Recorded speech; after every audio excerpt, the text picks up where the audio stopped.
بسم الله الرحمن الرحيم إنه لقرآن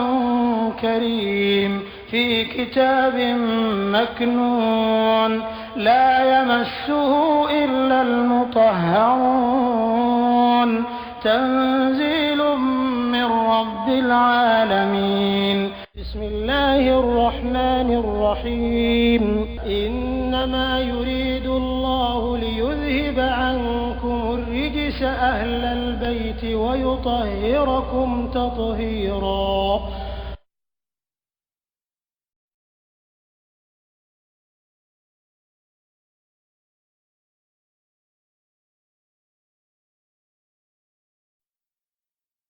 Qur'an kono lima filis Ali Imran ayat bisabana yawma tajidu kullu nafsin ma amilat min khairin muhdaran wa ma amilat min su'in tawaddu law anna bainaha wa bainahu amadan ba'ida wa yuhadhdhirukum Allahu nafsahu wallahu ra'ufun bil ibad. Ayat Ali Imran ayat bisabana kuma yikorokoti ala ko yawma kullahara jodu yawma mansubu zarfiyya yawma lahara jodu kono tajidu kullu nafsin minkum kilina be ni mabonina ala ko ni kele be bina soroni ke chama jodu mafina amilat ni yemiyo minke min khairin kabo herela aye bara misikara zirati fo fenke ka bo herela abela besro mo doran hadra galendo odronte nyuma dronte yela la ha kene ka de wama akwani fo fe ni mena soro ke feo fe be do la tuguni amilat ni yemiyo bi ke fara min su en jumara iye misikara zirati min bara nyuma na ko lara ko ni be ba tayi ni ye miyo mi ke jugumana ko lara jodo ko ni be ba taji ha mu doran nyuma mu doran juguma mu doran. Okay nya kuma la ni do ka ko no kala do ibai tawaddu law anna bainaha wa bainahu amadan ba'id iya juguma iba fo ko wala fala kan ka fo yorote ala ka ni mabo parce que ni bala ka ni aya une confirmation du mandama ko nyuma juma ki ba be la ando me mi ko la sa ko ni juma ke ko ala ta bi ka bara bo bi wa ja'alna ma amilu min amal haba'an mansura fo aya gara na ko wala nuqimu lahum al-yawma wala nuqimu lahum wazna ko mizan ti jowe ala bi ka bara be ko adu yirale aka ko mi ka bara be aya gora bi buru faman ya'mal mithqala zarratin khayran wa man ya'mal mithqala zarratin sharran yara kuibe nyuma ye be juma ye abe aya gora bi buru aka shawo mi ba yira ko ka bara mithqala zarratin na tuni malaha an mafra juma وكل شيء أحصيناه في كتاب يما كل شيء جمع كل شيء فأبي كانوا على ودي كانوا كهما لهذا الكتاب لا يغادر صغيرة ولا كبيرة إلا أحصاها. إذن آية بودي بيقولوا قرآن بايرك وكي كم مسكان زرعت تجون على جون يما فرا جمعك. أوكي وتنيو مرة كني أمو ديني رفيع أمو أفهم كوبلا كذا. Ulmanana rafo kuika bara bebe kwa beke fuye kula jodo pale ala kwa abika bara beke fuye bro ka bebla khabi iti bon fuye dien yele la da mate de hadien yele ko abika bara beke bro fuye. Okay habitote amalu parce que amalu ni man définir la rawajien mutlaq ulaika habitat amaluhum aya wordina ka bara bebe la Dieu comme la hara o aya goro be corona kono yoro shamana mi ba o piga bara be Dieu comme la hara shamana babo ok otma am fe ka famu bara be la hara juma fra maka abin fura ko baara o bɛ ben o tuma na benni ye benni sugu jumɛn ye kuma bɛ yen a bɛ kɛ fu ye ka sɔrɔ a dun bɛ ye kɔrɔlakɔrɔ dɔ b'i bolo an tɛna sɔrɔ di ten n'o tɛ ka sɔrɔ ka tɛgɛ ka sɔrɔ ale suratu nahali aya 95 ni ma fili mɛ an ma bɛ sɔn ka da yɛrɛ kun ka kan ka ta a ko man amila salihan ay kuma min ko man amila salihan mɔgɔ min ka ɲuman kɛ man ama worman ta dɛ man amila salihan mɔgɔ ka salihan fara na kira to ɲuman sugu dɛ diɲɛ b'a la lahara b'a la amila ni diɲɛ b'a la lahara b'a la c'est à dire que alabato b'a la i yɛrɛ ka kɛwale sɛbɛnw b'a la amila baara ye seli ye baara ye ka dumuni di mɔgɔ ma baara de filɛli ye baara ye miliya ye baara ye c'est général man amila salihan ko mɔgɔ min ka ɲuman kɛ min zakarin wa unsa min zakarin aw unsa falanu ko ni mɔgɔ min ka baara kɛ cɛ la mais ko cogo di baara ɲuman dabɔ ye min zakarin aw unsa n'a ka kɛ cɛ ye n'a ka kɛ muso ye wa huwa mu'min falanuhyiyannahu hayatan tayyiba kwale Allah ta'ala bina min ko ole falanuhyiyannahu kwale Allah ta'ala bina nyirama yake atigira moye ayi kala kan da yulu kunni ne ko ni nyuma yake ka bando bara ni ke dron min ba de ala fe ka jima masa min te da yulu ko fo ni nyuma ke kwale Allah yi kala kan falanuhyiyannahu hayatan tayyiba jefara musuba o diɲɛ le ko dɛ diɲɛ le bɛ jaabi di ma ten ko ne i ye ɲuman kɛ diɲɛ kɔnɔ ale ala bɛ ɲuman d'i ma diɲɛ kɔnɔ yan siga dingɛ t'a la a ko cogo di wala najziyannahum ajrahum bi ahsan ma kanu ya'malun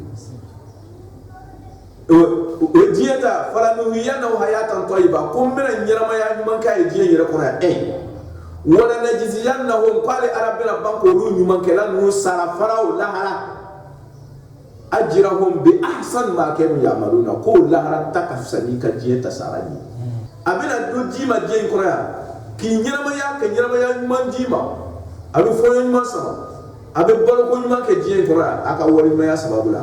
mais o tɛ lahara ta bari dɛ wala najziyannahum a y'i kalo fana sara kan wala najziyannahum ajrahum bi ahsan ma kanu ya'maluna l'essentiel aw kan ka mun kɛ man amila salihan min zakari aw unsa mɔgɔ ma wuruma ya dɛ ayiwa o tɛ kelen ya kuma kɔrɔ ye ko baara ɲuman ko nɔ b'a la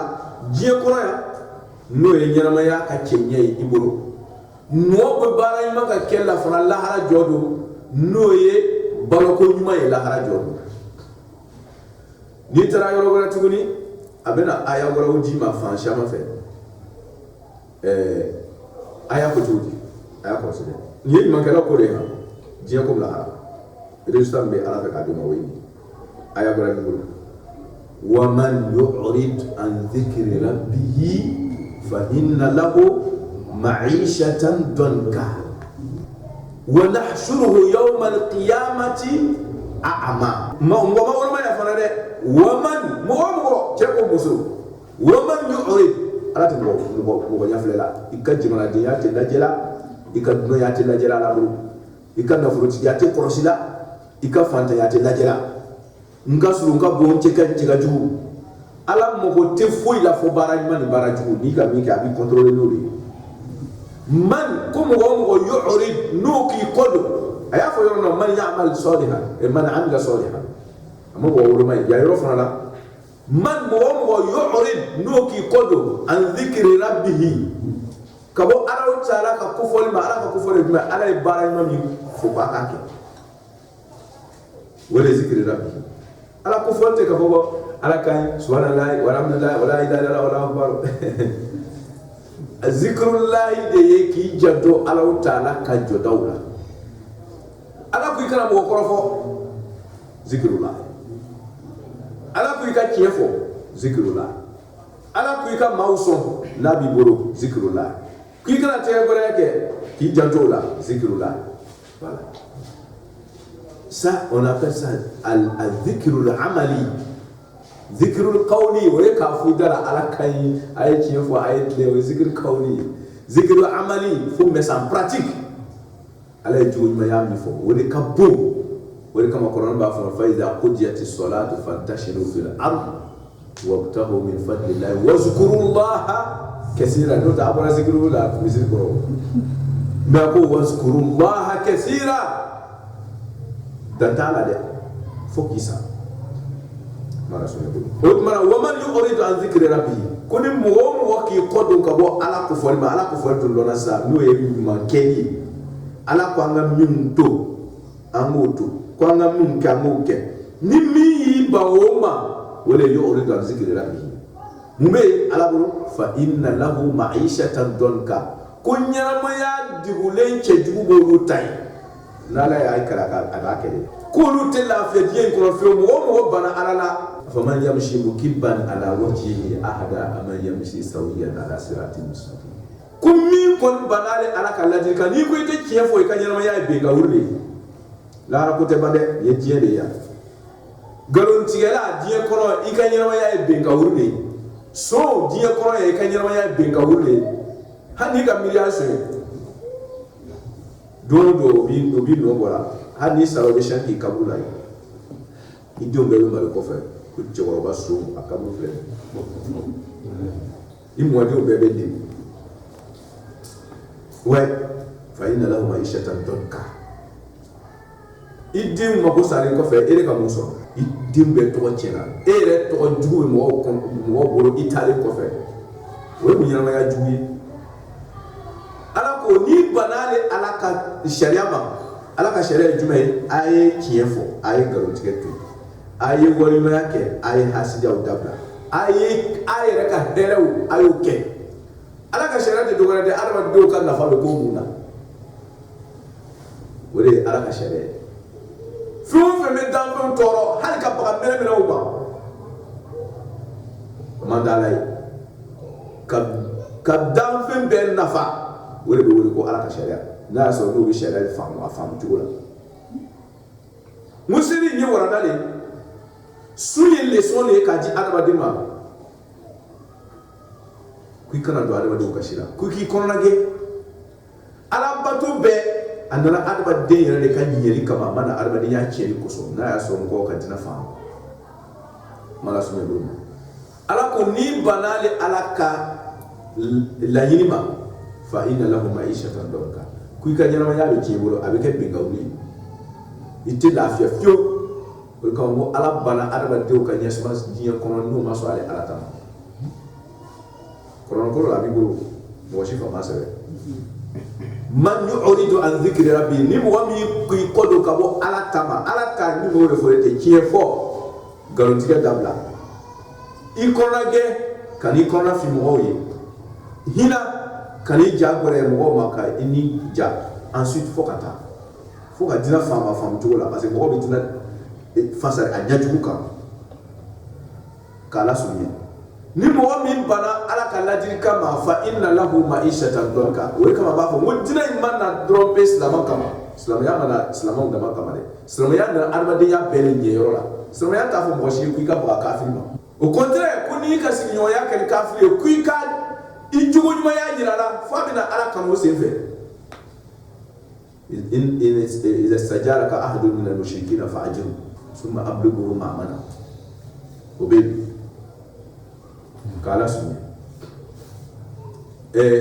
ni sramaya na bela jere kan yeli kam ni le yo toy e fe kam gesa be ka ci sramaya na be nyero ka adabadiya be lafiya ni le kuitola e fe kam waya yake ala dun ko ni ya dawo de kama ke ale ala ka danfu ni makosa fa inna lahu ma'ishatan donka kwale ala bi ka nyama yake go itale ala ka danke ale bi sikifle fa inna lahu ma'ishatan donka we jie ne ko ha ala kwa bo tigira mo ka nyama yake go okay o mu beti woni wa nahshuruhu yawm al-qiyamah kullahara jodon qali be banko tira mugo fana kun ko nyi kasara wa nahshuruhu yawm al-qiyamah a'ama ka be tla ka be jano sila di fa ina lo maisha tandun ka we die koy ni maso ala tama ka nyuma yake ka ala ka ladin ka labato ki koro ka hereke ala ko die nyama ya biche atna dan die nyama ya ni me burde akolla hara fana fa bangi do jano ko ok antumana aya premier mina o fondo ma bangono man amila salihan min dhakarin aw unsa falanuhyiyannahu hayatan tayyiba wa lanajziyannahu ajrahum bi ahsani ma kanu ya'malun ko be jien nyawo kala haran nyawo way makara ko deuxième phase wa man yu'ridu an zikri rabbih ni mo min bana ala tama ka kayra sabo kay ka ke kini ni hasidiya ni mo fay fa inna lahu ma'ishatan dunka uka jien yana ya be chabu wa nahshuruhu yawm al-qiyamah chama jodo banki mura fana ama ifi do mo tasi jaro kala su otmana ni wala da fly be ko bara nyuma a résultat be dien ko ra résultat be lahara juma a résultat be dien ko ra résultat be lahara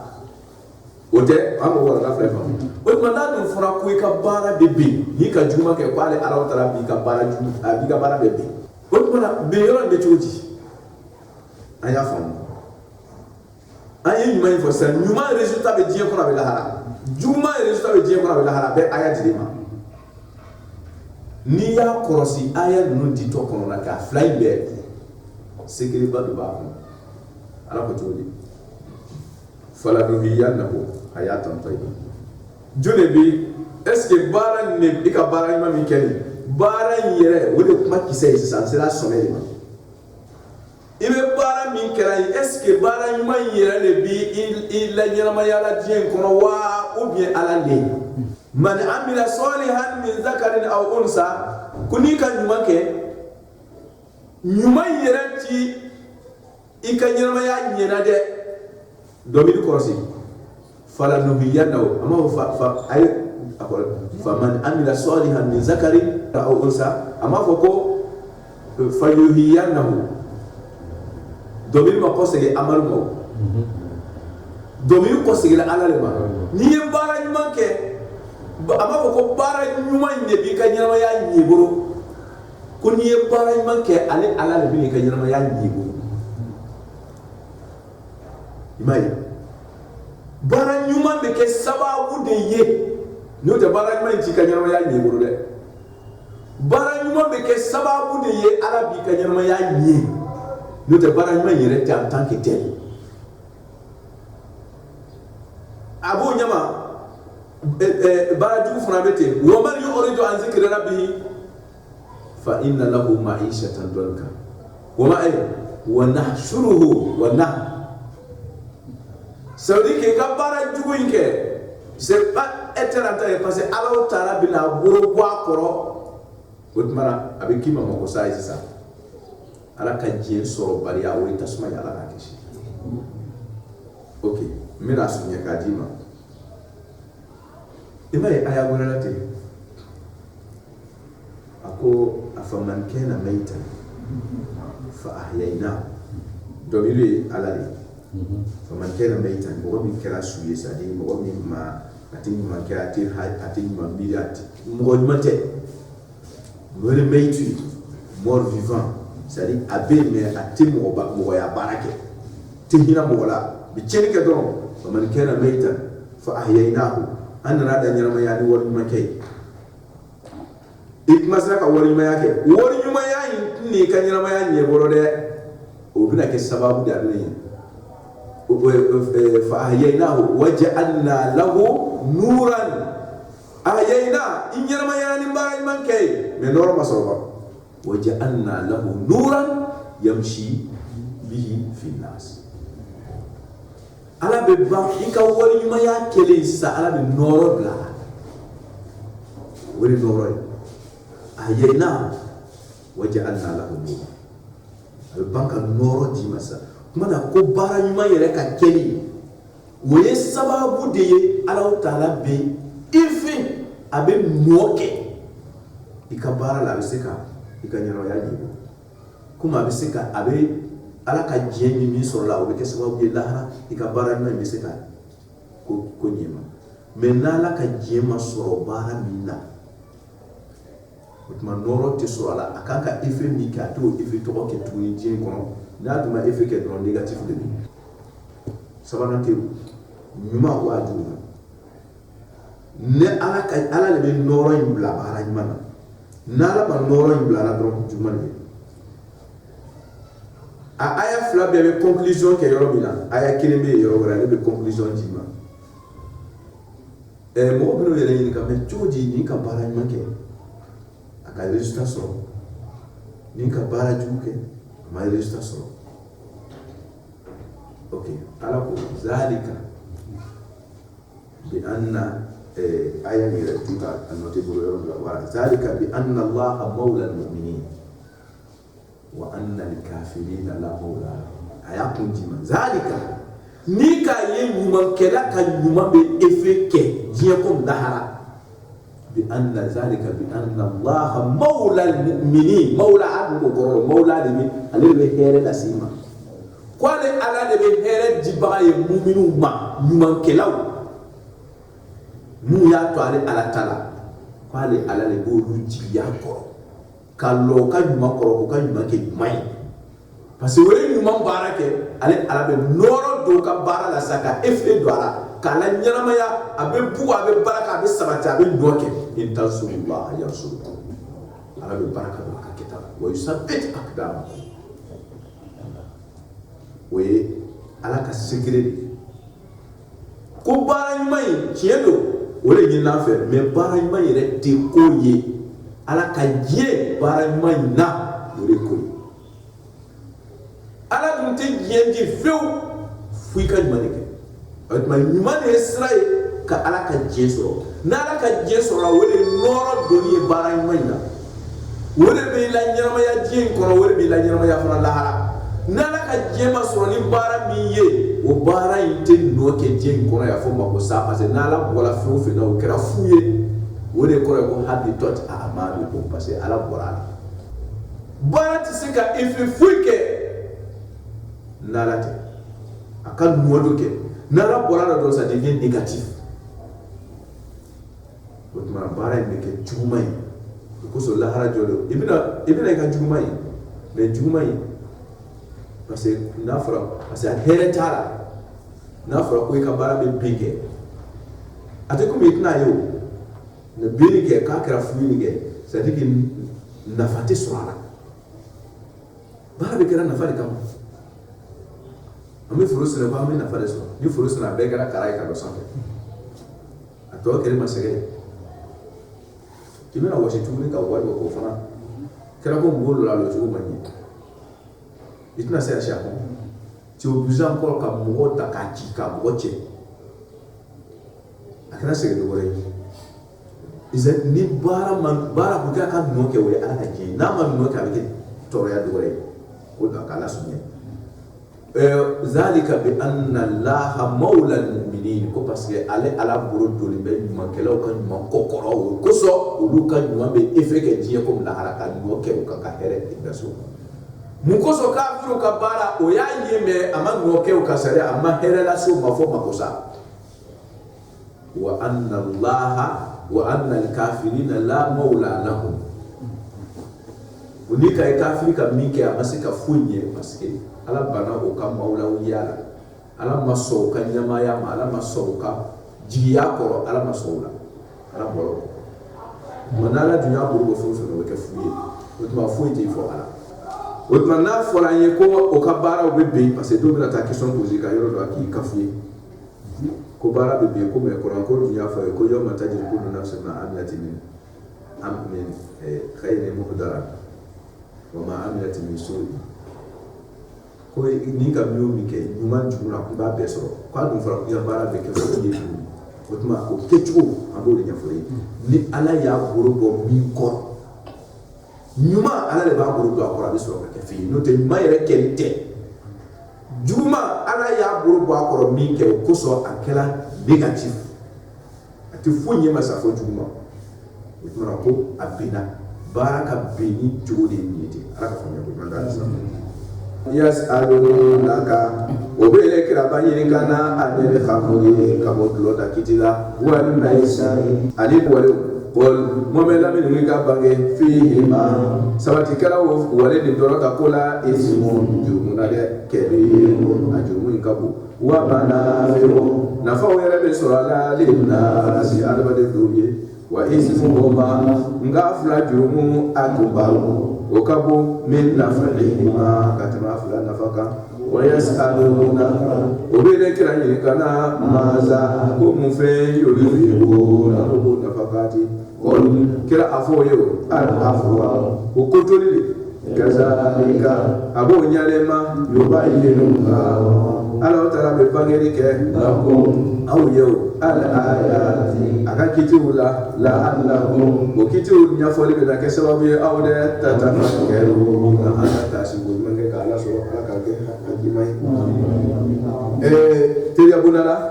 كو يسألونك وبينك رأيك كنا عن الخمر كودرهم والميسر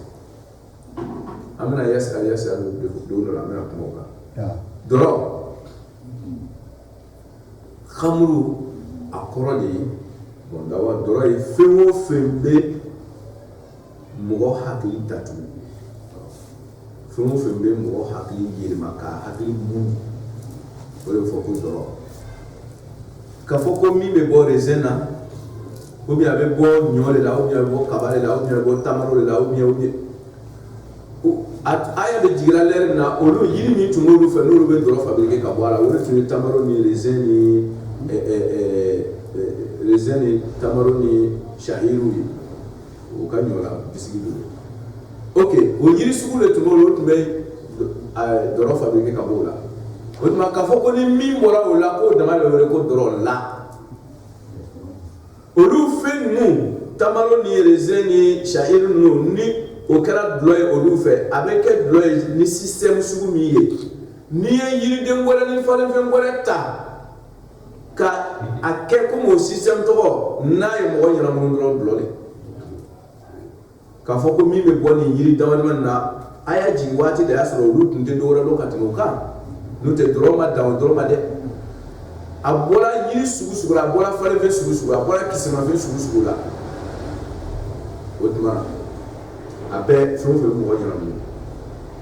a jima fembe o fe na mo nyana mo abela je mo ko doro sala ya ko. Okay. C'est pas forcément qu'il faut aller tourner quand ça va flanc la terre. Oui. Na plan ça va flanc la terre. La hana ma mourir na moura avec un harami. Oui, comment dire? Autant tu as quelqu'un de loyaux, mais avec harami islamé à l'école. C'est un djima fait simple. Had dji naturel ni dji bansa ireti. Kana fo nyama la ni ya ere tamal lo tasma ka gere ka tobi ka tul fo ka gere ka aja fo ka deux tiers la ta ka wala ka to tiers et sharia pour kana a utiliser tout ni quoi que la pareil hana mi nyamu avec haramu we kiti gore de mais doro conditionner te ko fo deux tiers et ta to bi boroma la jima fi su même mo hakli nyami sharia ko be haram hakli chena be doroma jima fi na mana sunya bolo wala ko doros la ya ko fama doro définition fam kata fo ko way ko mi borana yiri kelma préciser de ji sugu ji man fen sugu na be mo nyama ok o fam khamru yere koro logatan koro le ko sat wala khamru sat datuna wala ko sa fo muso kallangana ma ko khimar akhmarutul ina ko yem serveti ke ka munatatu de serveti ndo taka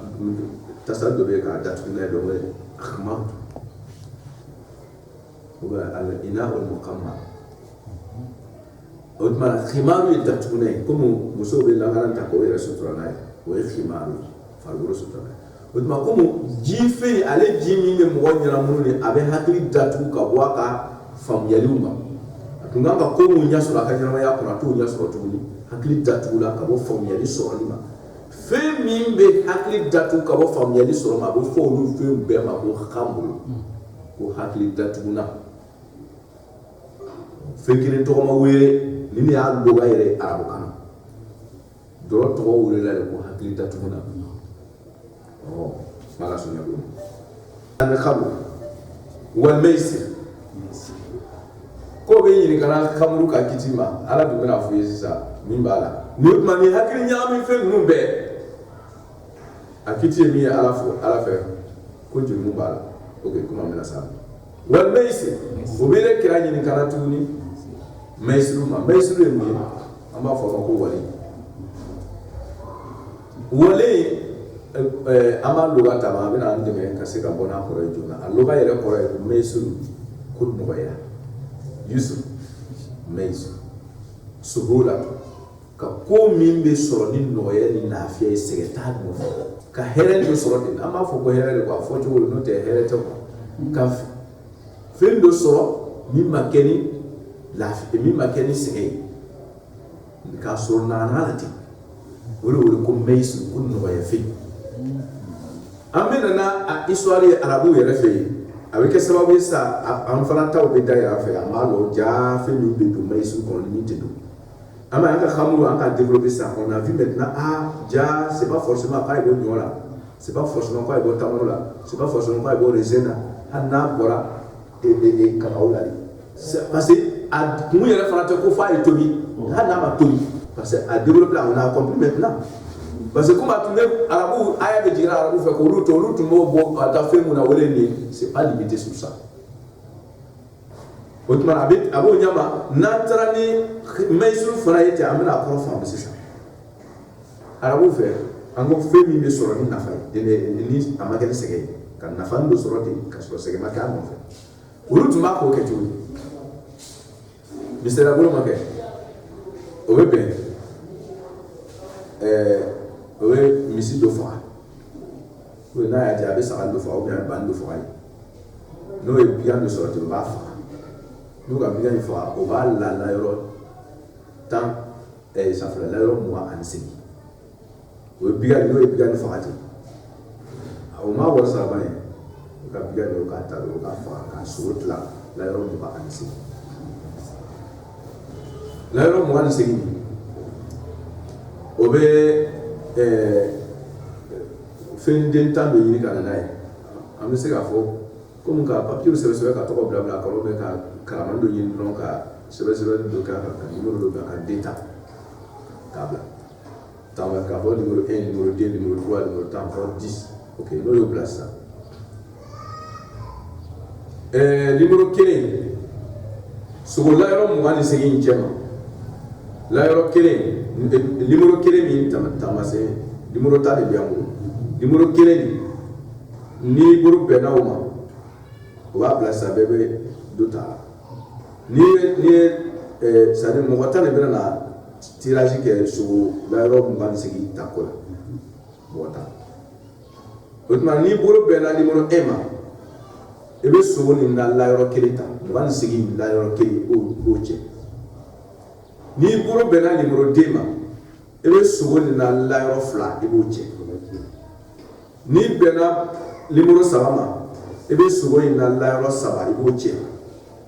ni buru bena la yoro 9 ma ebe sugo ni na la yoro 9 ebe uche ni buru bena numéro lolu ma sugo ni na la yoro lolu ebe uche belu la yoro lolu fara nyoka ni buru bena numéro woro ma ebe so la woro kenyonga ebe oche ni boro bena numéro woro ngama ebe so in la woro la ebe oche to numéro sala so la woro ngwa sigi ba ato numéro sala sigi kononta o sebe be mika ni mo mi boro bena o kere ma et il faut y sortir. Ni ka numéro signant à droit 0 et de deux tiers. Ni ka numéro bena compte ma ka bena numéro compte et de faut tiers. Faut dire. Ni mi boro bena numéro tana ma et de faut tiers. Maintenant, à mon sabbat, mi bolo ben na sigi kɔnɔntɔn tama. Alu de b'a bolo fara ɲɔgɔn kan saga in ni misi ni wari sa. Le deux n'a pris bolo kana bɛn a ma. Non, bɛn kan de. A bɛ bɛn kan de. Bon, an mɔgɔ tan. Ok, an mɔgɔ tan. Aya, misi an b'a faga. An bɛnna de. Voilà. I bɛ se ka misi kilo 7 sɔrɔ ten k'a ɲimi. Kilo 7 yɛrɛ tɛ parce que misi bɛ lale fo nin da in na a ka si a la n'o ka si a bɛ la yɔrɔ 7 bɛɛ cɛ kelen i b'o bɛɛ sɔrɔ ten 0 bi ma dɔrɔmɛ 1 bɔ dɔw ka la yɔrɔ 1 sɔrɔ a ma dɔrɔmɛ 1 bɔ ne ka bɛ 7 sɔrɔ 6 tan o si ma foyi bɔ mais mun ka 8 ni 9 tan sɔrɔ olu ma sɔrɔ la yɔrɔ 1 sɔrɔ mais olu de bɛ wari bɔ ka c'est ça o tuma ka dumuni kɛ fu i ma sɛgɛn min sɛgɛnna o ma foyi sɔrɔ min ma sɛgɛn o ye kɔnɔ fa o ye wele ko mɛyisu oui o ye kɔfɛ silamɛya ko binkani jeu hasard bolo binkani dɔ bɛ yɛlɛ ko la dɔ bɛ kasi la dumuni kɛ fu kan silamɛya tɛ sɔrɔ lirijali nasibu mimma iktasabu wa linisai nasibu mimma iktasabu cɛ ko muso i ye min kɛ i wasi ji min ta ye mais mɔgɔ wɛrɛ ka wasi ka wari bɔ et puis ele b'o sogo dun ale foyi sɔrɔ ka naji min o ye binkani ko parce que k'a bɛnn'a kan tɔɲɔni binkani ka diɲɛ tɔɲɔni ma sariya ko n'aw bɛ jɛn a ma ale ala tɛ tɔɲɔni fɛ ala ka faamuya aw ka bɛn ko an bɛ ɲɔgɔn sɔrɔ ala ko ale t'a la ka bɛn juguman kan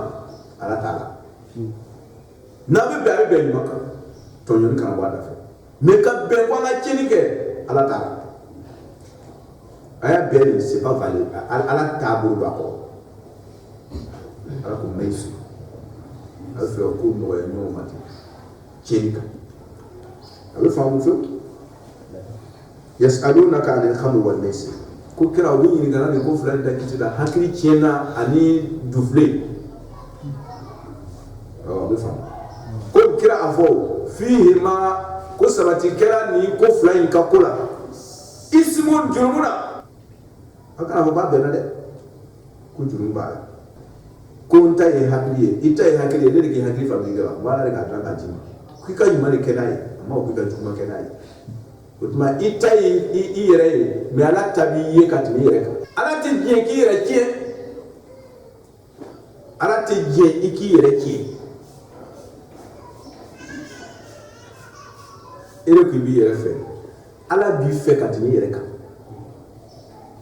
ala ka ɲi arhamur rahimin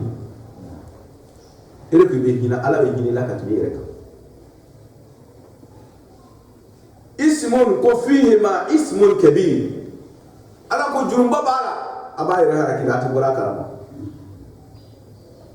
wa manafi a ko nafani dɔ b'a la nin n'a se adamadenw aw b'a ta la nafani de fɛ i kɔni kɔnɔ bɛna fa misi kilo 7 ni kilo 7 ɲina kɔnɔ bɛna fa o la mais do tɔɔrɔlen don ha bon ni adamadenw don ni degula ɲɔgɔn kɔrɔ conséquence min bɛna wolo ka bɔ a la a cɛ ka jugu dɛ ala k'an kisi ni digi jɔrɔ ko digi da ye gɛlɛn i m'a ye an bɛ to k'a fɔ ko kilo tigɛ ko a bɛ jamana ci cogo di a bɛ jamana ci parce que fantanw bɛ fa ka taa don o don e kan ka kilo 7 de san k'i ka denbaya balo n'a ye n'o ye kilo tigɛ tu es obligé de payer 6 kilos parce que kilo 7 t'i bɔ tuguni parce que e de ko bɛ kilo 7 de fɛ ja kilo 7 tigɛra i bɛ kilo 7 san a t'i bɔra ja kilo 7 tɛ kilo 4 de tu es obligé maintenant ka taa kilo 6 san pour que kilo 7 ka sɔrɔ o tuma don o don e de bɛ jigin ka taa dɔrɔn minnu bɛ kilo tigɛla ni olu bɛ sɔrɔ kɛ ka taa dɔrɔn ni fantanw dun digila kojugu digili dan ye dɛnɛ ye n'a sera dɛnɛ la dɔrɔn a tɔ tora saya de ma o tuma o bɛ to ka faamaw attaquer ala k'an kisi o bɛ nafolotigiw attaquer sisan a man ɲi dɛ ni mo digi ko jugu ka ni debu sɔrɔ la dɔrɔn a bɛ kɛ tiɲɛni ye ala k'an kisi o kosɔn ko kiiritigɛ man ɲi parce que a conséquence bɛ taa wuli ka fantanw ɲɛ muruti sini parce que fantanw tɔw bɛ jigin diɲɛ kɔnɔ ka taa u tɛ bɔ nɔgɔ la ka sɔrɔ u bɛ jigin diɲɛ na ka taa dɔrɔn a man ɲi kiiritigɛ man ɲi i y'a kɛ k'a dafa k'a fɔ ko wa nin de y'a ka kilo kelen o tuma namara yɛrɛ de k'a dugu ma ka fɛn dɔ kɛ mɔgɔ dɔ ye ka sɔrɔ a tigi t'a kalama dugu ma a bɛɛ conséquence cɛ ka jugu adamadenya yɛrɛ de kan ala ka jinɛ ti dɔgɔyɛ an yɛrɛ ka hɛrɛ kɔ k'ala sunya wa ismuhuma akbar ko a jurumu ka bon mara fi nafa kɔni b'a la adamadenw ye bari nafa dennin bɛ yen mais conséquence cɛ ka jugu wa ismuhuma nka jurumu akbar o ka bon min naf'ihima ka tɛmɛ nafa kan parce que a bɛ na ni degun ye sini wa yas'alunaka o bɛ ne kira ba ɲininka maza kunnu fɛ kelen yunfikuna n'o b'o nafa k'a tɛmɛ ko maa tɛmɛna a don kan ka tɛmɛ ko kira ala ko tiɲɛ don a ye hɛrɛ kɛ o fɔra yan fɛ ma anfaqtum min khayrin n'a ka mi o bɛ hɛrɛ nafa k'a tɛ ka bɔ hɛrɛ la ala ma ko b'o de la hɛrɛ sugu dɔ de bɛ fɔ i ye ten ko al-afwa ko a bɛ mun fɛ ne nafa k'a tɛ a fɔ o ye ko hɛrɛ ko yafa ka yafa ye mɔgɔ ɲɔgɔn ma mɔgɔ ye ko k'i la ka ko to kɛ a ye o ye sarakaba ye oui parce que e tun kan ka a ye ko dɔ tiɲɛ kun a tun kan ka 1000 de d'i ma sara ye i ko yafara a kɛra komi ka 1000 de saraka tɛ oui o ye ɲumanya bannen i ka 1000 ko k'a di mɔgɔ ma ten i ka hɛrɛba k'a tigi ye mais mɔgɔ ka ko dɔ tiɲɛ kun a tun kan ka 1000 de d'i ma sara ye i ko yafara k'a kana sara kɛ tuguni ani mɔgɔ min ka wari a kunna wari a wasiji 1000 ko k'a di dɛsɛbaatɔ dɔ ma ten a bɛ kɛ mɔgɔ min yafara ka hakɛ kɔ ani mɔgɔ min y'a wasiji bɔ k'a di a bɛ kɛ o tuma yafa ye ɲumanya kɛ de ye a bɛɛ kɔrɔ tɛ ko wari ka bɔ ka di n'i ka hakɛ n'i yafara kɔ ka ko to i ka saraka ba de bɔ ten kadhalika ala ko a bɛ ten de yubayyinu Allahu ale ala bɛ bangeli kɛ a ka jɔnw yubayyinu Allahu lakum al-ayat a bɛ ala sɔrɔ siraw o de ye ayatu ye ala ka kitiw n'a sɔrɔ siraw a b'o laŋɛnɛmaya ni ɲɛɲini ma ten an ye a bɛ adamadenw ka lafiya o de bɛ ala sɔrɔ adamadenw ka ɲɛsuma o de bɛ ala sɔrɔ ayiwa ala k'an kisi a kɔtɛrɛ ma adamadenw ka ɲaga o de bɛ ala i kɔ don ala bolo o de bɛ yɔrɔ ma jɛn ala la n'ala dun kɔ don i bolo dɔrɔn baara sɔrɔla sa ala k'an nɔbɔ la'allakum a ko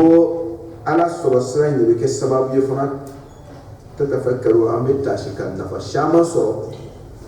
an ka ɲɛnamaya taacogo la ala k'an wasa kira barika la mɔgɔ ɲuman na